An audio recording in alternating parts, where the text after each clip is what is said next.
સરસ્વતી તાલુકાના શાપરા ગામે પોષણ ઉત્સવ કાર્યક્રમ યોજાયો હતો। સમગ્ર વાત કરીએ તો પાટણ જિલ્લાના સરસ્વતી તાલુકાના શાપરા ગામે પોષણ ઉત્સવનો કાર્યક્રમ યોજાયો હતો। જ્યારે કાર્યક્રમમાં શાપરા ગામ ખાતે પ્રોગ્રામ ઓફિસર અને સીડીપીઓના માર્ગદર્શન હેઠળ પોષણ ઉત્સવ કાર્યક્રમનું આયોજન કરવામાં આવ્યું હતું।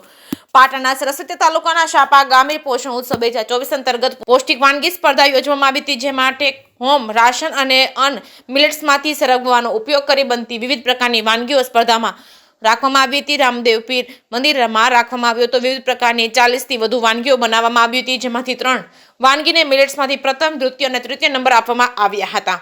જે કેસની ગુજરાતી સાથે પ્રવીણ પંચાલ, પાટણ। બેન, આજના પ્રોગ્રામ વિશે શું કહેવું છે તમારે?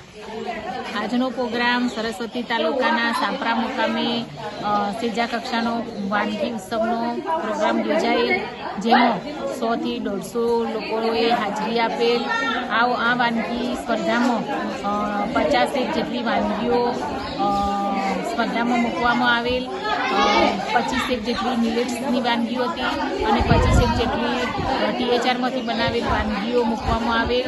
વાનગીઓમાંથી THRના 1, 2, 3 નંબર આપેલ અને મિલેટ્સમાંથી પણ 1, 2, 3 નંબર આપેલ અને તમામ ગામના વડીલોએ, આગેવાનોએ તેમજ મેડિકલ ઓફિસરે પોતાના મંતવ્યો THR અને મિલેટ્સ વિશે લોકોને સમજણ આપેલ અને એમના મંતવ્ય રજૂ કરેલ।